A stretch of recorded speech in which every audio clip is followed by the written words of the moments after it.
So here we go, on the penultimate day, heading back to Boulder Cliff. We're going to go back the final time tomorrow when we'll be sandbagging up, but today we're going to be doing all the recording and the planning, and maybe recovering a few samples to look at, seeing what work we can find. So we better get going then. So we've had hints and clues from the work in 2007 of this material from a high layer that has been sort of worked. We haven't really made sense of it.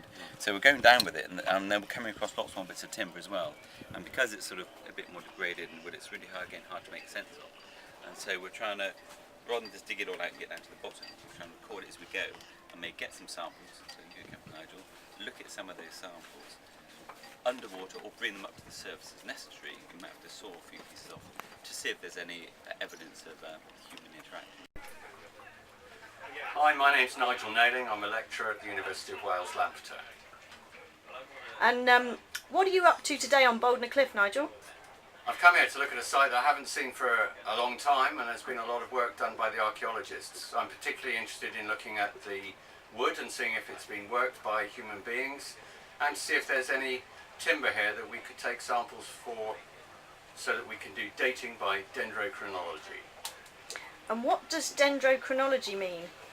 It means tree ring dating. It's looking at the patterns of narrow and wide annual tree rings that survive in the trees and allowing us to both date when the trees were growing and also to tell us something about past climate and conditions.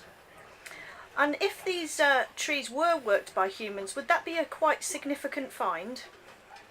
It would be. It's very rare for us to find these Stone Age sites where organic material survives. Very few in Britain in particular, so that would be a very important find indeed for us. Sounds like it's going to be an exciting day. We'll see, and it'll depend a lot what the conditions are like underwater. Right, well, let's go and have a look. Let's go diving!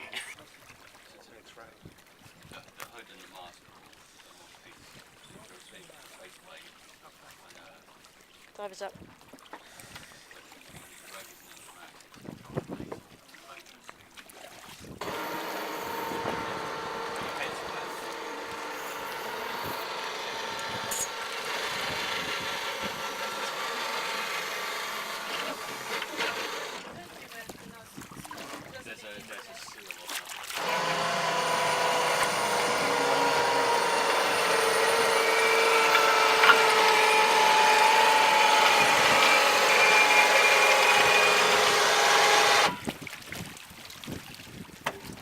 Gary.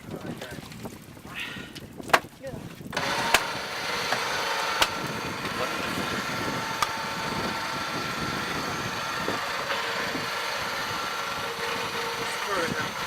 Good.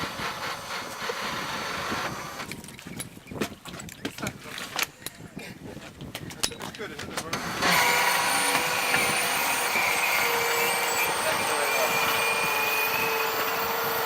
So Gary, was that a successful dive? Oh, it's incredible what's coming out there. Timber everywhere. It's just making out what's forest and what's man-made. But hopefully by the end of the day we'll resolve it. Hi, we've finished diving again for today, and that's the 2nd of July 2009, and we've been looking at timber and wood all associated with a Mesolithic site at Boulder Cliff 5. At the moment it's a real mixture. There's natural wood down there, but there's also pieces that look like they could well be worked by Mesolithic people who occupied the site some 8,000 years ago. So that's the diving for today, and back with more tomorrow.